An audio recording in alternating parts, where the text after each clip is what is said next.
தகப்பனே, உம்மை நன்றியோடு துதிக்கிறோம், உம்மை ஸ்தோத்திரிக்கிறோப்பா. ஹல்லேலூயா, ஸ்தோத்திரம் ஆண்டவரே, ஸ்தோத்திரப்பா. இயேசுவே, எங்களோடு பேசுங்கப்பா. பலவிதமான காரியங்களிலே தம்முடைய பிள்ளைகள் கண்ணீரோடு இருக்கின்றார்கள், எதிர்பார்ப்புகளோடு இருக்கிறார்கள். இன்றைக்கி நமக்கு என்ன வார்த்தை அப்படின்ட்டு இருக்காங்கப்பா. நீங்கள் குடும்பத்தில் நல்ல சமாதானத்தை கட்டளையிடுங்கப்பா. ஒவ்வொரு வீட்லேயும் சமாதானம் இருக்கணும்ப்பா. அற்புதங்கள் நடக்கணும், அதிசயங்கள் நடக்கணும்ப்பா. தேவையில்லாத பிரச்சனைகள் வீட்டுக்குள்ளே வரவே கூடாது தகப்பனே. சமாதானமும் சந்தோஷமும் அதிகமாக இருக்க நீங்கள் உதவி செய்யுங்கப்பா. தேவைகளை சந்திங்க ஆண்டவரே. பலவிதமான நோய்களிலே மக்கள் கஷ்டப்படுறாங்கப்பா. அங்கே நோயெல்லாம் நீங்கள் விலக்கிருங்கப்பா. நோய்கள் விலகட்டும், பேய்கள் ஓடட்டும். அநேகர் பில்லி சூனியம் செய்வன இந்த மாதிரி கட்டுகளில் இருந்தாங்கன்னா ஏசப்பா நீங்கள் அவங்களுக்கு விடுதலையை கொடுத்துருங்கப்பா. பிசாசின் தொந்தரவினால் பாதிக்கப்பட்ட குடும்பங்களுக்கு ஒரு விடுதலை நீர் கொடுக்க வேண்டுமப்பா. அப்படி கூட பிள்ளைகளினால் அநேகர் கஷ்டப்படுறாங்க. இந்த காலத்தில் பிள்ளைகள் எதிர்த்து பேசுகிறார்கள், பலவிதமான தவறுகளை செய்கிறார்கள். அதனால் பெற்றோர் கண்ணீரோடு இருக்கின்றார்கள். அவங்களுக்கு நீங்கள் இன்றைக்கி விடுதலையை கொடுக்கணும்ப்பா. எந்த வியாதியும் இல்லாத அளவுக்கு ஒவ்வொரு வீடுலையும் சுகம் பலன்னு இருக்க, தீர்க்காயுசு இருக்க நான் ஜெபிக்கிறேனப்பா. படிக்கின்ற வரும் நாட்களில் பரீட்சை எழுதி நல்ல ரிசல்ட்டு நீங்கள் தர வேண்டும்ப்பா. திருமண காரியங்கள் நடக்கட்டும்ப்பா. குழந்தை பாக்கியங்கள் கிடைக்க வேண்டும். வீடு கட்டுறவங்க கட்டி முடிக்கணும். கடனிலிருந்து ஒரு பூரண விடுதலையை தரணும். ஆசீர்வதியும் தகப்பனே, ஆசீர்வதிங்க. நாங்கள் கேட்கிறதை விட, நாங்கள் நினைப்பதை விட எங்களுக்கு அதிகமாக நீங்கள் தரணும். இந்த ஆண்டில் நிறைய நன்மைகளை நாங்கள் உம்மிடத்தில் பெற்றுக்கொள்ள வேண்டும். கேட்டால் தருவேன் என்று சொன்னீங்களே ஏசப்பா ராஜா, தந்துருங்கப்பா. குறைகள் குற்றங்களை மன்னித்துருங்கப்பா. சாபங்கள் விலகட்டும்ப்பா. தலைமுறை சாபங்கள் விலகி 1000 தலைமுறை இரக்கம் கிடைக்கட்டும். ஒவ்வொரு பிள்ளைகளுக்கும் அப்படிப்பட்ட ஆசீர்வாதத்தை நீங்கள் கொடுக்க வேண்டும். நன்றி ஆண்டவரே. பெற்றோர் சந்தோஷமாக இருக்க வேண்டும். பிள்ளைகள் பெற்றோரை கனம் பண்ண வேண்டும், மதிப்பு கொடுக்க வேண்டும், மரியாதை இருக்க வேண்டும். அநேக பிள்ளைகள் தங்களுடைய பெற்றோரை மதிக்காது இருக்கிறார்கள். திருமணமானவங்க சரி, வாலிப பிள்ளைங்க சரி, வாலிப சகோதரன் சரி, திருமணமான சகோதரன் சரி, பெற்றோரை கனம் பண்ணாதவர்கள் இருக்கின்றார்கள். சகோதரரிடத்திலே சகோதரிகளிடத்திலே அன்பில்லாது இருக்கின்றார்கள். கோர்ட்டு கேஸுன்னு இருக்கின்றாங்க. இப்படிப்பட்டவங்களுக்கெல்லாம் நீங்கள் ஒரு விடுதலையை கொடுக்கணுப்பா. சகித்து கொள்ள, பொறுத்து கொள்ள கிருபை தாங்க. சகோதர சிநேகம் நிலைத்திருக்கட்டும். கணவன் மனைவிக்குள்ளே அன்பு இருக்கட்டும். பிள்ளைகள் பெற்றோருக்குள்ளே சமாதானம் இருக்கட்டும். எதிர்த்த வீடு அடுத்த வீட்டுக்கு சமாதானம் இருக்கட்டும். எங்களை வாழ வைக்க வேண்டும் என்று ஜெபிக்கிறோம். எங்களை ஆசீர்வதிக்க வேண்டும் என்று கெஞ்சுகிறேன் அப்பா. ஸ்தோத்திரம். பயத்தின் ஆவி எடுத்து போடுங்கப்பா. இதுக்கெடுத்தாலும் பயப்படுறவங்க அந்த பயத்தின் ஆவி எடுக்கட்டுப்பா. நல்ல சமாதானத்தை தாரும். எங்களை ஆசீர்வதி, எங்களோடு பேசுங்க தகப்பனே. உங்களுக்கு நன்றிப்பா. நன்றி. அடிமை ஒப்பு கொடுக்கின்றேன், மறைத்துக்கொள்ளும் இயேசுவின் நாமத்தில் நல்ல பிதாவே, ஆமென். கர்த்தருக்கு ஸ்தோத்திரம். இயேசு நாமத்தில் உங்களை வாழ்த்துகிறேன். இந்த நாளில் உங்களுக்கு நான் தலைப்பு செய்தி என்ன அப்படின்னா, அதாவது விழிப்பாக இருக்க வேண்டும். அலாட்டான இங்கிலீஷில், தமிழ் அப்படின்னா விழிப்பாக இருக்க வேண்டும். எப்போ இதான் நான் தலைப்பு கொடுத்துருக்கேன். எப்போ அப்படின்னா, நம்ம ஒரு பிரச்சனையை சந்திக்கும்போது அதை எப்படி ஹேண்டில் பண்ணணும் அப்படிங்கிறத இப்பொழுது கர்த்தர் நமக்கு கற்றுத்தருவார். அதை குறித்து நம்ம பார்க்கலாம். ஒரு சம்பவத்தை நான் ஒரு இடத்துல பார்த்தேன். நானே பார்த்தேன். என்ன அப்படின்னா, ஒரு வயது கிட்ட உள்ள குழந்தை நல்லா உட்கார்ந்துருக்கும், உட்கார்ந்து நடக்கும். அப்படிப்பட்ட அந்த ஒரு வயது குழந்தை சாப்பிட மாட்டேங்குது. சாப்பிடலைன்ன உடனே அந்த தாய் பலவிதமான முயற்சி செய்கிறார்கள். வானத்தை காட்டுகின்றார்கள், நிலாவை காட்டுகின்றார்கள், செடி கொடிகளை காட்டுகின்றார்கள், பறவைகளை காட்டுகின்றார்கள், விளையாட்டு ஜாமானை கொடுக்கின்றார்கள். ஒன்றுக்குமே இந்த குழந்தை சரி வரல. சாப்பிடவே மாட்டேங்குது. ஒரு வாய் கூட அந்த குழந்தை வாய் வைக்க மாட்டேங்குது. என்ன செய்யணும்னு தெரியல. உடனே அவர்கள் ஒரு காரியம் செய்தார்கள். ஒரு மெழுகுதிரியை எடுத்தார்கள். அந்த மெழுகுதிரியை எடுத்து அதை தீயை பற்ற வைத்தார்கள். பட்ட வைத்து அந்த குழந்தைக்கு முன்பாக அந்த தீயை காட்டி அந்த மெழுகுதிரியை காட்டினார்கள். அது அப்படியே எரிந்து கொண்டு இருக்கின்றது. இந்த குழந்தையை பார்த்த உடனே இந்த குழந்தைக்கு கண்கள் கலங்குகிறது, பயம் வருகின்றது, அழக்கூடிய அளவுக்கு அந்த குழந்தை வருகின்றது. அந்த நேரத்தில் இந்த தாயானவங்க என்ன செய்தாங்க அப்படின்னா, அந்த சாப்பாடை சோறு அது நல்லா பெனஞ்சி ஒரு வாய் உள்ளே தள்ளிட்டாங்க. அது இந்த நெருப்பை பார்த்த பயத்தில் மடக்குன்னு வாங்கிச்சு. தீ இப்போ நேரம் ஆக ஆக மெழுகுதிரி உருகி அது இன்னும் அதிகமாகவே கொழுந்து விட்டு எரிய ஆரம்பிச்சிட்டு உடனே இவங்க அடுத்த வாய் எடுத்தாங்க. அடுத்த ஒரு உருண்டை அதை எடுத்தாங்க, மெழுகுதிரியை காட்டினாங்க, வாயில் வச்சுட்டாங்க, ஆள்னு சாப்பிட்டுட்டு. இப்படியாக ஒரு 4 வாய் வாங்கிச்சு, திருப்பி மாட்டேன்ட்டு. அப்போ அவங்க என்ன நினச்சாங்க தெரியுமா, மெழுகுதிரியை கையில் எடுத்துட்டாங்க. கையில் எடுத்து என்ன செய்வேன், சுடுவேன்ட்டு இந்த குழந்தையோட கையில் ஊற்ற போனாங்க சொட்டு. அது ஆனால் பயந்து ஊற்ற பண்ண உடனே அந்த மெழுகுதிரி சொட்டை கையில் ஊற்றிடுவாங்கன்னு பயந்து வாங்கிட்டு இப்படியாக சாப்பிட்டு முடிந்து விட்டது. அதன் பின்பு என்ன நடந்திருக்கும், குழந்தைக்கு வயிறு நிறைஞ்சிட்டு, தாய்க்கு ரொம்ப ஹாப்பி, சந்தோஷம், என் பிள்ளை நல்லா சாப்பிட்டுட்டு அந்த குழந்தையை இந்த தாயின் மடியிலே அணைத்து கொண்டாள், மடியிலே படுக்க வைத்து கொண்டாள். அது இப்பொழுது இன்பமாக தூங்க ஆரம்பிக்கின்றது. அதுக்கு வயிறு நிறைஞ்சிட்டலா, நல்லா சாப்பிட்டாச்சு. பயந்து சாப்பிட்டுச்சோ, பயந்தாலும் சாப்பிட்டுச்சு, பயந்தே சாப்பிட்டாலும் வயிறு நிறைஞ்சிட்டு. அதனால் வயிறு நிறைஞ்ச உடனே ஆழ்ந்த தூக்கம் வந்துட்டு தாயின் மடியிலே தூங்கி விட்டது அந்த குழந்தை. உண்ட மயக்கம் தொண்டனுக்கு உண்டான். தொண்டன் இளைப்பாற மாட்டான், ஓடிக்கொண்டே இருப்பான், அவனுக்கு இளைப்பாறுதலை விரும்ப மாட்டான். ஆனால் வயிறு நிறைய சாப்பிட்டாச்சுன்னா ஒரு தூக்கம் வந்துடும். அப்படி போல் இந்த குழந்தை தூங்கி விட்டது. ஹல்லேலூயா. அந்த தாய் அந்த பிரச்சனையை, சாப்பிட மாட்டேங்கிற குழந்தைய, அது ஒரு ப்ராப்ளம் தானே. குழந்தை சாப்பிடலாம், தாய்க்கு சாப்பிட மனசு வராது, யாருக்குமே கஷ்டமாக இருக்கும். குழந்தை சாப்பிட மாட்டேங்க, வீடு தெருவே சொல்லிட்டு அலைவாங்க, எப்பிள்ளை சாப்பிடலை எப்பிள்ளை சாப்பிடலைன்னு, எல்லாருக்கும் உள்ளது தான். ஆனால் அந்த குழந்தையினுடைய தாய் இதை ஹேண்டில் பண்ணாங்க, இதை எப்படி இதை நம்ம செயலாற்றணும் அப்படின்னு சொல்லி அதை அவர்கள் சரியான முறையிலே ஒரு காரியத்தை கொண்டு பயன்படுத்தினார்கள். அந்த மெழுதிரியை அவங்க குழந்தையை சுடலை, ஆனால் பார்த்து பயந்துச்சு, சாப்பிட்டுட்டு. அதே போல் தான் இன்றைக்கு தேவன் நம்மிடத்தில் சில காரியங்களை கொண்டு வருகின்றார்.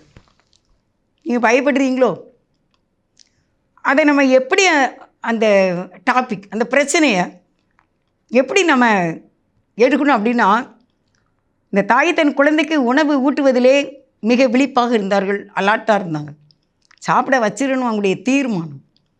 அதே போல் நம்மக்கிட்ட வருகிற காரியங்கள் ஏதோ ஒன்று நம்ம நினையாத இடத்துல நம்ம சந்திக்கின்றோம். திடீர்னு நீங்கள் ஒரு செக்கப்புக்கு போகிறீங்க, செக்கப்பில் உங்களுக்கு எல்லாமே ப்ளட்டு டெஸ்ட்டு கொடுக்கும், அவங்க 2 நாள் ஆகும், இல்லை நாளைக்கு தான் கிடைக்கும் அப்படின்னு சொல்கிறாங்க.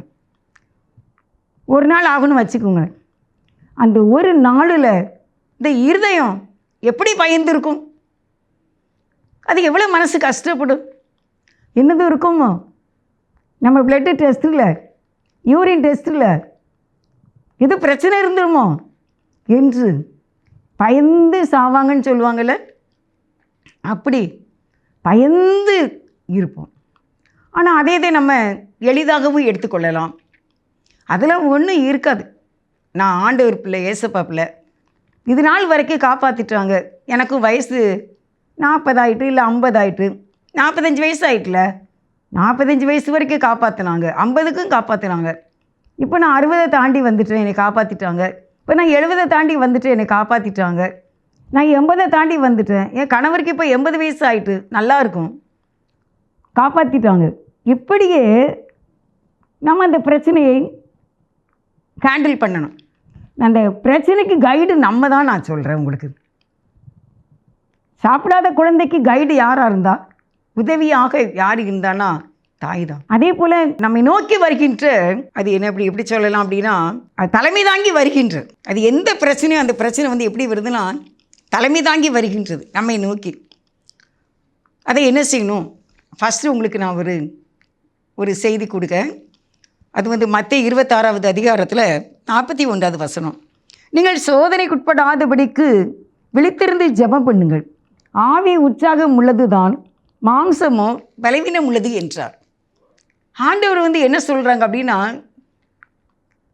உன்னை நோக்கி ஒன்று வந்து கொண்டு இருக்கின்றது, அது உன்னை பயங்காட்டுகிறது, நீ பயப்படுற. அது ஒரு பெரிய போர் வீரனை போல உன்னை நோக்கி வந்து கொண்டு இருக்கின்றது. நீ என்ன செய்யணும்? இந்த சோதனையில் நீ ஜெபந்தான் பண்ணணும், ப்ரேயர் தான். நீங்கள் எந்த அளவுக்கு நீங்கள் ஜெபிக்கிறீங்களோ அந்த அளவுக்கு உங்களுடைய காரியம் வந்து சக்ஸஸ் ஆகும், ஜெயமாகவும் இருக்கும். ஆனால் சோர்ந்து போகக்கூடாது. கொஞ்ச நாள் வீரமாக ஜெபம் பண்ணிட்டு திருப்பி விட்டுறக்கூடாது. பெரிய பாய்ச்சலாக பாய்கிறது, பிறகு அப்படியே அதை விட்டுறது, மறந்து போயிடுது. அப்படியே இருக்கக்கூடாது. அதை நம்ம கையில் எடுக்க வேண்டும். அந்த ப்ராப்ளம் அது எதுவானாலும் சரி, மனசை என்ன செய்யக்கூடாது, கலங்க விடக்கூடாது. மைண்டை கிளியராக வச்சுக்கிட்டு எனக்கு ஒருவர் இருக்கின்றார், என்னை விசாரிக்க துடிக்கின்றார், அவர் என்னை ரட்சிப்பார். இந்த பாயிண்ட்டுக்குள்ளே நீங்கள் கண்டிப்பாக வந்துடணும். யாரானாலும் சரி, இந்த செய்தி கேட்கின்ற நீங்கள் எந்த சிச்சுவேஷனில் இருக்கீங்கன்னு உங்களுக்கு தெரியும். நீங்கள் ஃபஸ்ட்டு ப்ரேயர் பண்ணணும், ஜெபம் பண்ண வேண்டும். அதான் ஆண்டவர் சொல்கிறார், நீ சோதனையில் விழுந்து நீ கஷ்டப்பட்டு நீ பயந்து இருக்கிறத விட நீ என்கிட்ட சொல்லிடு, நான் உனக்கு அந்த சோதனையை சாதனையாக மாற்றுவேன் என்கின்றார், ஜெயமாக மாற்றி தருவேன் என்கின்றார். நான் இந்த சோதனை கண்டு பயப்படுகின்றேன், ஆனால் பயப்பட மாட்டேன். நான் அலாட்டாக இருப்பேன், நான் விழிப்பாக இருப்பேன், இதை நான் கவனமாக கைட் பண்ணுவேன். என்கிட்ட வருது இந்த ப்ராப்ளத்தை, நான் என்ன செய்வேன் என்பதிலே நான் விழிப்பாக இருக்க வேண்டும் என்று கர்த்தர் கற்றுக் கொடுக்கிறார். செகண்ட் பாயிண்ட் என்ன அப்படின்னா, வெயிட் பண்ணணும். இப்போ லூக்கா 19வது அதிகாரம் 4வது வசனத்தில் உங்களுக்கு ஒரு வசனம் வாசிக்கிறேன். அவர் போகும் வழியில் முன்னாக ஓடி அவரை பார்க்கும்படி ஒரு காட்டத்தி மரத்தில் ஏறினான். உங்களுக்கு தெரியும், இது வந்து யார் அப்படின்னா சகேயு. இந்த சகேயு ரொம்ப கட்டையாக இருந்தார்னு சொல்கிறாங்க. குள்ளனாக இருந்ததுனால இயேசு வருகிறார் என்று கேள்விப்பட்டு ஒரு மரத்து மேலே ஏறி அங்கே இயேசுவை பார்க்கும்படி விரும்பினான். அவர் அநேக அற்புதங்களை செய்கின்றார். இயேசு மரித்தோரை எழுப்புகின்றார், காற்றை அதட்டுகின்றார், கடலை அதட்டுகின்றார், நோயை குணமாக்குகின்றார், பிறவி சப்பானியை நடக்க வைக்கின்றார். 38 வருஷம் ஒருத்தன் பாவத்தில் இருந்தான், முடவனாக இருந்தான். அவனை எழுப்பினார், சுகமாக்கினார். குருடர்கள் பார்வையடைந்தார்கள். 10 குஷ்டரோகி ஒரே நேரத்தில் ஒரே வார்த்தையில் சுகமானாங்க. இதையெல்லாம் இந்த சகேயு, இவர் வந்து என்ன அப்படின்னா வரி ஆஃபீஸர், இன்கம் டேக்ஸ் ஆஃபீஸர். இந்த ஆஃபீஸர் இதை பற்றி கேள்விப்படுகிறார். அவர் எப்படி இருப்பார்? ஏன்னா எப்பவுமே இயேசுவை சூழ்ந்த ஒரு பெரிய பயங்கர கும்பல் இருக்குது. நான் அற்புதங்கள் அதிசயங்கள் நடந்துக்கிட்டே இருக்குது. நிறைய நோயாளிகள் தான் அந்த காலத்தில் இருந்திருக்காங்க. எங்கே பார்த்தாலும் சப்பானிகள், குருடர்கள், சோம்பின உறுப்புடையவர்கள், பலவிதமான வியாதிகளிலே உள்ளவர்கள். இப்போதான் நான் நினைக்கிறேன், நம்ம நாட்டிலலாம் இப்போ இருக்கிற மாதிரி பெரிய ஆஸ்பத்திரி இருக்குல்ல, ஜிஹெச், அதெல்லாம் இல்லை போல். யாராவது லூக்கா மாதிரி வைத்தியர்கள் தான் அந்த காலத்தில் இருந்திருப்பாங்க போல். அப்போ என்ன செய்ய முடியும்? பலவிதமான நோய்கள். இப்போ நம்ம ஊர்லலாம் வியாதி வந்துச்சுன்னா எதுக்கு இந்த சின்ன பிள்ளைங்களாம் பலவீனமாக இருக்குங்கிறாங்க, முதுகு வலிக்குங்கிறாங்க, கழுத்து வலிக்குங்காங்க. காய்ச்சல்னு எங்கள் ஊர்லெல்லாம் காய்ச்சல்லாம் எப்போமோ யாருக்கோ என்று கேள்விப்படுவோம். உடனே ஆரஸ்பதின்னு ஒரு தைலம் உண்டு பார்த்துக்கோங்க. அது யூக்கலிடிப்ஸ் அப்படிங்கிற அந்த ஒரு இலையில இருந்து தயாரிக்கிறதாமா. அந்த தைலத்தை எல்லா ஊரில் உள்ள எல்லா கடையிலையும் அந்த தைலம் இருக்கும். அதை வாங்கி கொண்டு உள்ள கால்களிலேயும் 2 கைகளிலேயும் அதை தேய்ப்பார்கள், நெற்றியிலே தேய்ப்பார்கள், சாக்கை வச்சு மூடுவாங்க. சுகமில்லாத அந்த காய்ச்சல் இருக்கிறவங்கள அடுத்த நாள் சுகமாயிரும். அதுக்கு பிறகு அந்த காய்ச்சல்னு கேள்விப்படவே முடியாது. நானே எங்கள் ஊரில் இருந்திருக்கேன். திருமணம் ஆகும் வரைக்கும் ஒரு நாள் காய்ச்சல்னு வந்தது கிடையாது. அப்படி யாருமே சொன்ன மாதிரியே தெரியாது. எப்போது யாருக்காட்டும் இருக்கும், அவங்க இந்த ஆரஸ்பதி தைலம் தான் யூஸ் பண்ணுவாங்க. எங்கள் ஊரில் இருந்து ஆஸ்பத்திரிக்கு போகிறதுக்கு 10 கிலோமீட்டர். டூ வீலர்லாம் கிடையாது. அப்போ கடல் மார்க்கமான 5 மைலுன்னு சொல்லுவாங்க. அதனால் இங்கே வரைக்கும் யார் வர முடியும்? இந்த தைலங்கள் இஞ்சி மருந்து, சுக்கு மருந்து கொடுப்பாங்க. ஆனால் அந்த நாட்களில் எப்படி இவ்வளோ வியாதியஸ்தர் வியாதியோட வாழ்ந்திருக்கின்றார்கள். இயேசுவா வந்துட்டாங்க. கும்பல் கும்பலாக சுகமாகுது. 12 வருஷம் வியாதி, 18 வருஷம் வியாதி, 38 வருஷம் பிறவிலேயே குருடர், எல்லாரையும் ஆண்டு குணமாக்குனாங்க. டாப்பிக்கை இயேசுவா கையில் எடுத்தாங்க. அதுக்காகவே வந்தார், சுகமானார்கள். இப்போ எல்லாரும் சொல்கிறாங்க, இப்போ உள்ள உணவு சரியில்லை, சின்ன பிள்ளையெல்லாம் கை வலிக்குதுங்க. எல்லாருக்கும் எங்கே பார்த்தாலும் பாருங்கள் காய்ச்சல், டைஃபாய்டு, நிமோனியா, மலேரியா, டெங்கு, இப்படி காய்ச்சலை கேள்விப்படுகின்றோம். இப்போ அந்த நாள்லேயும் எல்லாம் இருந்து தானே இருந்திருக்கு. பேதர் மாமியார் கூட காய்ச்சல் தான் இருந்திருக்காங்க. இப்போன்னு இல்லை, அப்பவும் இருந்து தான் இருந்திருக்கு. ஆனால் இயேசுப்பா குணமாக்குனாங்க. இப்போ இப்படி கூட்டத்தை யார் குணமாக்குவா? இயேசுப்பா அன்னைக்கு வந்தது கும்பல் கும்பலாக அவரை நெருக்கி பிடிச்சிக்கிட்டு வந்து சுகமானாங்க. ஆனால் இப்போவும் இயேசு உயிரோடு இருக்கின்றார். அநேக பரிசுத்தவான்கள் இதே வேலையை இன்றைக்கு செய்து கொண்டு இருக்கின்றார்கள். அநேக ஊழியக்காரர்கள் இன்றைக்கு சுகமாக்குகின்றார்கள். இப்போ நம்ம டாபிக் வரும். நம்ம பிரச்சனையை சந்திக்கும் போது பயப்பட வேண்டாம், அலாட்டாக இருக்கணும். உடனே என்ன செய்யணும்? போக வழியில் முன்னாக அவரை பார்க்கும்படி ஒரு காட்டத்தி மரத்தில் ஏறினான். ஒரு மரத்தில் போய் ஏறி, நான் இதில் என்ன மெசேஜ் இம்பார்ட்டண்ட்டாக எடுத்திருக்கேன் அப்படின்னா, பார்க்கும்படி, இயேசுவை பார்க்கும்படி. இப்போ இயேசுவை பார்க்க அவன் மரத்து மேலே ஏறி இருக்கும்போது இயேசுப்பாவுக்கு தெரியும்ல, அவர் கடவுள்ல, அவர் அவனை எட்டி பார்க்கின்றார். சந்திப்பு கரெக்டாக இருக்கு. கீழே வாங்கினார், பார்த்தார், இயேசு பார்த்தார், சகைவே பார்த்தாங்க. சரியான சந்திப்பில், நல்ல சந்திப்பில். அன்றைக்கு அந்த டாக்ஸி ஆஃபீஸர் ரசிக்கப்பட்டுட்டார். அவர் சொன்னார், இயேசுப்பா பார்த்த உடனே, இயேசுப்பா ஒன்றுமே கேட்கல. அவர் தான் சொன்னார், நான் யார்கிட்டையாவது 2 எத்தனையாக வாங்கினதை 4 எத்தனையாக திருப்பி கொடுத்துட்றேன். நான் நிறைய அநியாயமாக வாங்கிட்டேன், நான் எல்லாமே அதை திருப்பி கொடுத்துருதேன், எனக்கு வேண்டாம். அப்போ ஆண்டவர் சொல்கிறார், இன்றைக்கி நான் அந்த வீட்டில் என்ன செய்யணும்? தங்கணும். அவனை கண்டு, நீ சீக்கிரமாக இறங்கி வா, இன்றைக்கு நான் வீட்டிலே தங்க வேண்டும் என்றார். அவன் சீக்கிரமாக இறங்கி சந்தோஷத்தோடு அவரை அழைத்து கொண்டு போனான். அப்போ எல்லாரும் சொல்கிறாங்க இவர் பாவி அப்படின்ட்டு. ஆனால் அவன் சொல்கிறான் 8வது வசனத்தில், அநியாயமாய் வாங்கினது உண்டானால் 4 எத்தனையாய் திரும்ப செலுத்துவேன் என்றான். லூக்கா 19:9 இயேசு அவனை நோக்கி, இன்றைக்கு இந்த வீட்டுக்கு ரட்சிப்பு வந்தது, இவனும் ஆபிரகாமுக்கு குமாரனாக இருக்கிறானே என்று சொல்லி இயேசு அவனை ரட்சித்தார். பிரச்சனைகளை பார்க்கும்படி தேவ சமூகத்துக்கு நீங்கள் கொண்டு வர வேண்டும். உங்கள் பிரச்சனையை நீங்களே சுமந்து கொண்டு அலையக்கூடாது. இயேசுப்பா பாதத்தில் வைக்க வேண்டும். அவர் கஷ்டப்பட்டு அந்த மரத்தில் ஏறி காட்டு அத்தி மரம், அது எப்படி இருந்துச்சோ, கிளைகள் எப்படி இருந்ததோ, கடினமான ஒரு மரமாக தான் இருந்திருக்கலாம். இது இவ்வளோ பெரிய ஆஃபீஸர் என்றைக்கு மரத்தில் ஏறி இருப்பார்? எத்தனை வேலைக்காரங்க இருந்திருப்பாங்க? ஆனால் இவர் கஷ்டப்பட்டு இயேசுவை பார்க்க வேண்டும். அவருடைய மைண்டு, தாட்டு என்ன அப்படின்னா, இயேசுவை பார்க்க வேண்டும். இன்றைக்கி உங்களுக்கு அப்படி ஒரு ஆசை இருக்கா? இயேசப்பா பார்க்கணும். எனக்கெல்லாம் ஆசை இருக்குது. சில பேர் நாங்கள் அப்படி ஆண்டவரை பார்த்தோம் அப்படின்னு சொல்கிறாங்க, தரிசனத்தில் பார்த்தோங்கிறாங்க. பவுல் பார்த்தாரு. நமக்கு அப்படி பார்க்க ஒரு ஆசை வேண்டும். உங்களுக்கு ரட்சிப்பு கிடைக்கும், உங்கள் ஜெபம் கேட்கப்படும், பார்க்க வேண்டும் என்று இருக்க வேண்டும். அருமையானவர்களே, இன்றைக்கி நீங்கள் தேவ சமூகத்தில் இதை தான் கேட்க வேண்டும் என்று உங்களுக்கு நான் சொல்கிறேன். உங்களுடைய பிரச்சனைகளை ஆண்டவர்கிட்ட கொண்டு வர வேண்டும். மனுஷன் தேவனோட வழக்காடும்படி அவர் அவன் மேல் மிஞ்சினது ஒன்றையும் சுமத்த மாட்டார்.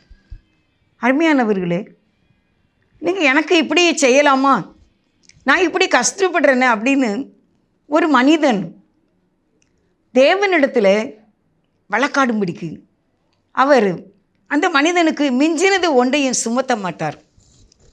எப்படிப்பட்ட ப்ராப்ளம்னாலும் அதுக்கு ஒரு ரிலீஃப் வச்சுருப்பார், ஒரு சொல்யூஷன்.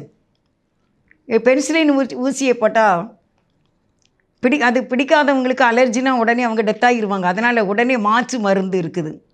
எல்லாவற்றுக்கும் ஒரு மாற்று இருக்குது, ஒரு சொல்யூஷனை இந்த உலகத்தில் உள்ளவங்களே டாக்டர்ஸே கண்டுபிடிச்சிருக்காங்க. நிறையா சட்டத்திட்டங்கள் இருக்குது.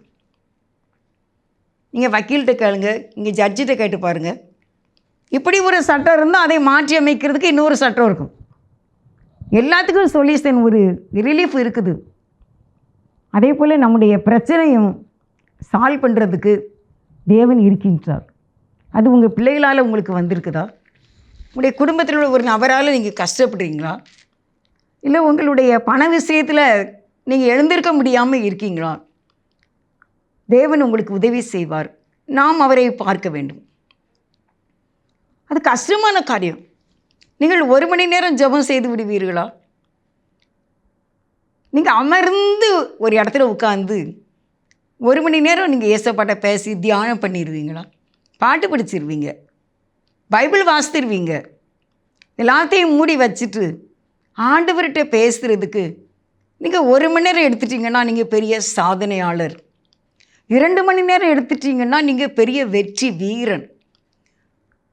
2 மணி 40 நிமிடங்கள் எடுத்துட்டிங்கன்னா நீங்கள் ஏசப்பாவுக்கு உங்களுடைய நாளிலே 24 மணி நேரத்திலே நீங்கள் தசம பாகம் செலுத்தி வெற்றி அடைகிறீர்கள். ஆனால் 20 நிமிஷம் கூட உங்களால் தனித்து ஜெபிக்க முடியலையே. டிஸ்டர்பன்ஸ் ஆயிடுது. சரீரம் ஒத்துக்கிட மாட்டேங்கு, மைண்டு ஒத்துக்கிட மாட்டேங்கு, வயிறு பசிக்குது, மனதிலே பல எண்ணங்கள் வந்து விடுகின்றது, சிந்தனையிலே பலவிதமான போராட்டங்கள். இல்லை யாரோ வந்து நம்மளை கூப்பிட்டுட்டாங்க, இல்லை ஃபோன் தான், முக்கியமான ஃபோன் நம்மளை கூப்பிடுது. எப்படி நாம் இயேசுவை பார்க்க வேண்டும்? நம்ம அலாட்டாக இருக்கணுமே. நம்முடைய பிள்ளைகளுடைய காரியங்களிலே நம்ம விழிப்பாக இருக்க வேண்டுமே. அந்தந்த காலத்தில் அதது நடப்பதற்கு நாம் பிரயாசப்பட வேண்டும். பிரச்சனையோடைய பழகிட்டு இருக்கக்கூடாது. அதிலிருந்து விடுதலை பெற வழியை தேட வேண்டும். அதுதான் அந்த சகையு செய்த காரியம். அவர் பார்க்கும்படி மரத்தில் ஏறினார். விடுதலை வேணும்ல, அதுக்கு என்ன முயற்சி? ஆலயத்துக்கு சென்று இருந்து ஜெபிக்கலாம், உபவாசம் இருந்து ஜெபிக்கலாம். அவரை பார்க்க வேண்டும். அவர்கிட்டே ஒரு விடுதலை இருக்கிறது. நான் அநேக புத்தகங்களிலே பார்த்திருக்கின்றேன், படித்திருக்கின்றேன். ஒவ்வொருவரும் எப்படி விடுவிக்கப்படுகின்றார்கள். பவுலை ஜெயிலில் போட்டாங்க. ஆனால் அவருடைய சீடர்கள்லாம் சேர்ந்து ஒரு கூடையில் வச்சு அவரை மதில் வழியாக இறக்கி விட்டுட்டாங்க. ஜெயிலில் பிடிச்சி போட்டிருந்தாங்க அவர். ஆனால் காலையில் தெருவில் ஆலயத்தில் நின்று பிரசங்கம் பண்ணார். ஒரு கூடை அவருக்கு தேவைப்பட்டது. அந்த கூடையிலே அவரை இறக்கி விட்டார்கள். நடுராத்திரியிலே அவர் பாட்டு படித்து ஜெபம் பண்ணார். சிறைச்சாலையின் அஸ்திபாரங்களே அசைஞ்சிட்டாமா. கட்டுகள்லாம் கலன்று விட்டன. போலீஸ்காரங்க எப்படி சங்கிலி போட்டிருப்பாங்க, தலை கீழே கால் மேலே, காலை மேலே தான் கட்டியிருந்தாங்க, தலைகீழாக கட்டி தொங்க விட்டுருந்தாங்க. போலீஸ்காரங்க அடி எப்படி இருக்குன்னு தெரியுங்களா? பார்த்தாலே நம்ம பயப்படுவோம். ஆனால் இவங்களை காலை மேலே தொழுவத்தில் கட்டி தலை கீழே அப்படி தொங்க விட்டுருந்தாங்க. ஆனால் அவங்க பாட்டு படிச்சுட்டு இருந்தாங்க. ஏன்னா அவங்க இயேசுவை பார்த்தார். இயேசுப்பா கூட இருக்கும்போது இந்த பிரச்சனை அவருக்கு பெருசாக தெரியல. அவர் பாட்டு பண்ணாங்க. 2 பேரும் எல்லாம் ஸ்தோத்திரம் பண்ணாங்க. இயேசுப்பா பப்ளிக்கில் விடுதலை கொடுத்துட்டாங்க. அருமையானவர்களே, இன்றைக்கி நாமும் இப்படி செய்ய வேண்டும். இந்த பிரச்சனை கண்டு நீ பயந்து ஒளிஞ்சு போவாத, எங்கேயும் போக முடியாது. தப்பு வைக்கிறதுக்கு நானே என்று கர்த்தர் சொல்கிறார். நீ பயப்படாதே, நான் உன்னோடு இருக்கிறேன் என்கின்றார். அவர் விடுதலை கொடுக்க வலிமையுள்ளவராக இருக்கின்றார். தேவனால் கூடாத காரியம் ஒன்றுமே இல்லை. நம்ம சோர்ந்து போக வேண்டாம். லூக்கா 15வது அதிகாரத்தில் 8வது வசனத்தை வாசிக்கிறேன். மனுஷரை மதியாத ஒரு ஜட்ஜி, மனுஷரை மதிக்க மாட்டால் தேவனுக்கும் பயப்படாத ஒரு மனிதன். அந்த மனிதன்ட்டே ஒருத்தங்க வந்து தங்களுடைய பிரச்சனையை கொண்டு வராங்க. கொண்டு வரும்போது நான் வாசிக்கிறேன். 18வது அதிகாரம் 5வது வசனம், 4, 5. வெகு நாள் வரைக்கும் அவனுக்கு மனதில்லாது இருந்தது. பின்பு அவன், நான் தேவனுக்கு பயப்படாமலும் மனுஷரை மதியாமலும் இருந்தும், 5வது வசனம், இந்த விதவை என்னை எப்பொழுதும் தொந்தரவு செய்கிறபடியினால் இவள் அடிக்கடி வந்து என்னை அலட்டாதபடி இவளுக்கு நியாயம் செய்ய வேண்டும் என்று தனக்குள்ளே சொல்லி கொண்டான். 18வது அதிகாரம் 1வது வசனத்தில், சோர்ந்து போகாமல் எப்பொழுதும் ஜெபம் பண்ண வேண்டும் என்பதை குறித்து அவர்களுக்கு அவர் ஒரு உவமையை சொன்னார். அது என்ன உவமை அப்படின்னா, அடிக்கடி கேட்டு பெற்றுக்கொள். கொஞ்ச நாள் கேட்டுட்டு அந்த காரியத்தை விட்டுறாதீங்க. இனிமேல் எங்கே இது நடக்கும்? வருடங்கள் ஆகிவிட்டன, காலங்கள் ஆகிவிட்டன, எங்களுக்கு சாதகமான ஆதாரங்கள் இல்லை, எங்களுக்கு அது வெற்றியாகக்கூடிய அளவுக்கு எனக்கு எந்த ஆதாரங்களும் எங்களுக்கு இல்லை, அதை சொல்லக்கூடிய நல்ல சாட்சிகள் எங்களுக்கு இல்லை. அப்படி இருந்தாலும் அடிக்கடி நாம் தேவனை நோக்கி ஜெபம் செய்ய வேண்டும். உங்களுடைய பிரச்சனைக்கு விடுதலை வந்து ஏசப்பா தான். அதனால தான் ஆண்டவர் சொல்கிறார். அந்த நியாயாதிபதி என்ன சொல்கிறான் அப்படின்னா, இப்போ அடிக்கடி வந்து என்னை டிஸ்டர்ப் பண்ணிகிட்டே இருக்கா, எனக்கு எரிச்சலாக இருக்கு, எப்போ பார்த்தாலும் இந்த பெண்ணு வந்திருக்கா, அவளுக்கு நீங்கள் நியாயம் செய்யணுமா அப்படிங்கிற டெய்லி இந்த ப்ராப்ளத்தை அவர் சந்திக்கார். அவர் கஷ்டமாக தானே இருந்திருக்கும். டெய்லி வந்து கேட்குறா, அவள் பிரச்சனை தான் என்ன அப்படின்னு அவன் தனக்குள்ளேயே சொல்லி கொண்டான். ஏன்னா இவன் இனிமேல் ஏட்ட வந்து டிஸ்டர்ப் பண்ணக்கூடாது, இந்த காரியத்தை நான் செய்ய போகிறேன் அப்படின்னு சொல்லி அவன் தனக்குள்ளேயே சொல்லி கொண்டான். அப்புறம் செய்திருப்பான். பின்னு கர்த்தர் அவர்களை நோக்கி, அநீதி உள்ள இந்த நியாயாதிபதி சொன்னதை சிந்தித்து பாருங்கள். 7வது வசனம் 18:7, அந்தப்படியே தேவன் தம்மை நோக்கி இரவு பகலும் கூப்பிடுகிறவர்களாகிய தம்மால் தெரிந்து கொள்ளப்பட்டவர்களின் விஷயத்தில் நீடிய பொறுமை உள்ளவராய் இருந்து அவர்களுக்கு நியாயம் செய்யாமல் இருப்பார். சீக்கிரத்திலே நியாயம் செய்வார் என்று எழுதப்பட்டிருக்கு. நம்ம அடிக்கடி நம்ம ஆண்டவரிடத்தில் கேட்க வேண்டும். அடிக்கடி அந்த பிரச்சனையை அவர்கிட்ட சொல்லிக்கிட்டே இருக்கணும். அடிக்கடி முடிய வரைக்கும் சொல்லிக்கொண்டே இருக்கும்போது தேவன் அதை நமக்கு வெற்றிகரமாக மாற்றி கொடுக்கிறார். ஒரு வாக்கு தத்தத்தை உங்களுக்கு நான் சொல்ல இருக்கின்றேன். யோபு 33வது அதிகாரத்தில் 26வது, அவன் தேவனை நோக்கி விண்ணப்பம் பண்ணும்போது அவன் அவருடைய சமூகத்தை கம்பீரத்தோடு பார்க்கும்படி அவர் அவன் மேல் பிரியமாகி அந்த மனுஷனுக்கு அவனுடைய நீதியின் பலனை கொடுப்பார். ஹல்லேலூயா! என்ன ஒரு அருமையான வாக்கு தத்தம். நீதி செய்வார். ஜெபம் கேட்கப்படும். சாத்தான் சோதிக்கானோ, பிள்ளைகளை அவன் டச்சு பண்ணுறானா, உங்களுக்கு விரோதமாக யாரோ எழும்பி இருக்காங்களா, எல்லாவற்றையும் தேவன் சரி செய்திருவார். நீங்கள் கம்பீரத்தோடு, கம்பீரம்னா எப்படி? வெற்றி தான், விடுதலை தான். உங்கள் பிளட்டை கொண்டு ஒரு டெஸ்ட் பண்ண நீங்கள் கொடுக்குறீங்க, நாளைக்கு தான் போகணும் ரிசல்ட்டு வாங்க. ஆனால் இன்றைக்கெல்லாம் மனது துடிக்கிறது, என்னது இருக்குமோ. அந்த டெஸ்ட்டு வரைக்கும் அது ஒரு எக்ஸ்ரேவாக இருக்கலாம், ஒரு சிடி ஸ்கேனாக இருக்கலாம், ஒரு எம்ஆர்ஐ ஸ்கேனாக இருக்கலாம், இல்லை சாதாரண ஒரு டெஸ்ட்டாக இருக்கலாம். எதுவாயினும் அந்த ரிசல்ட்டை நாம் பார்க்க வரைக்கும் ஒவ்வொரு நிமிடமும் எப்படி துடிப்பீங்க. தேவன் சொல்கிறாரு, இல்லை நீ அப்படி பயப்படாத, நீ வெற்றியோடு என் முகத்தை பார்க்கும்படியே செய்வார். கம்பீரத்தோடே தேவனை நோக்கி பார்த்து, எத்தனை நாவால் துதிப்பேன், எண்ணி எண்ணி துதி செய்வாய், எண்ணு கடங்காத கிருபைகட்காய், எண்ணு கடங்காத கிருபைகட்காய். நன்றியோடு அவரை துதிக்க. எப்படிப்பா உமக்கு நன்றி சொல்லுவேன், சொல்ல வார்த்தையே இல்லை, நீங்க போதும் வாழ்க்கை முழுவதும் வேறு ஆசையே இல்லை. எப்படிப்பா உமக்கு நன்றி சொல்லுவேன், எத்தனை நாவால் உம்மை துதிப்பேன் அப்படின்னு சொல்லக்கூடிய அளவுக்கு உங்களுடைய ரிசல்ட் நார்மல் என்று வரும். நீங்கள் டெஸ்ட் பண்ண இடத்துலையே உங்களுக்கு நார்மல்னு சொல்லிடுவாங்க. நீங்கள் டாக்டர்கிட்ட போகும்போது பிரச்சனை இல்லை, உங்களுக்கு நார்மல்னு சொல்லுவாங்கல்ல. அந்த நல்ல செய்தியை கேட்கும்படி கிருபை செய்வார். உங்களுக்கு எல்லாமே சக்ஸஸாக இருக்குது, உங்களுடைய காரியங்கள் எல்லாம் உங்களுக்கு ஜெயமாக வந்துட்டுன்னா நீங்கள் தேவனை கம்பீரமாய் பார்ப்பீர்கள். பா பா தேங்க்ஸ்ப்பா, தேங்க்ஸ்ப்பா, ரொம்ப நன்றிப்பா. நீங்கள் எனக்கு இந்த காரியத்தை இப்படி ஜெயமாக மாற்றி கொடுப்பீங்க நான் நினச்சே பார்க்கலப்பா. 20 வருஷம் ஆயிட்ட, 25 வருஷம் ஆயிட்ட, என் பிரச்சனை 30 வருஷம் ஆயிட்ட, இது எப்படி நடக்கும்னு நினச்சேன்ப்பா. ஆனால் உங்ககிட்ட சொல்லிக்கிட்டு தான் இருந்தேன். ஆனால் ஒரு நாள் உங்கள் முகத்தை நன்றியோடு பார்க்கும்படி எனக்கு அருள் செய்துட்டீங்கன்னு நீங்கள் சொல்லுவீங்க ஏசப்பா கிருபையினால். ஆமேன், அல்லேலூயா. எனக்கா இந்த நற்செய்தி, எனக்கா இந்த நல்ல ஃபோன், எனக்கா இந்த ஜாப்,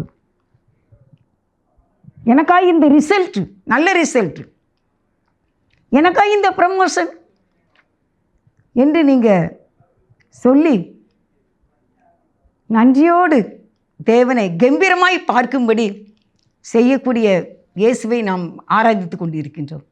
சோர்ந்து போகாதீங்க. சண்டே சர்வீஸ் அட்டன் பண்ணுங்கள், அவரை நோக்கி பாருங்கள். நல்லா இருக்கு. நீதியின் பலனை கொடுப்பாராம். நம்ம நீதி செய்கிற நமக்கு அவர் நீதியின் பலனை கொடுப்பார். அல்லேலூயா. கர்த்தரை ஸ்தோத்திரிப்போம். விழிப்பாக இருக்க வேண்டும், அலாட்டாக இருக்கணும். காரியத்தை கையில் எடுத்து தேவனிடத்தில் கொண்டு போய் ஜெபம் பண்ணி அவரை நாம் கம்பீரமாய் பார்க்கும்படி அருள் செய்கிற ஆண்டவரை சார்ந்து கொள்ள வேண்டும். நேசிக்கிற எங்கள் நல்ல தகப்பனே, உங்களுக்கு நன்றி. இந்த வார்த்தையை கேட்கின்ற தமிழை பிள்ளைகள் ஒவ்வொருவரையும் உடைய கருத்திலே கொடுக்கின்றேனப்பா.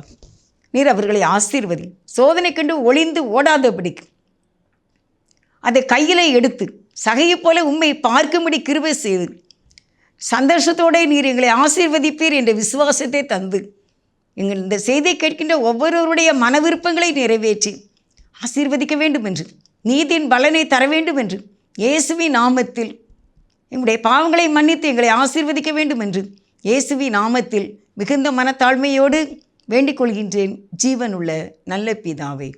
ஆமீன். அவருடைய பிறந்த நாட்கள், திருமண நாட்களை ஆசீர்வதிங்கப்பா. God bless you.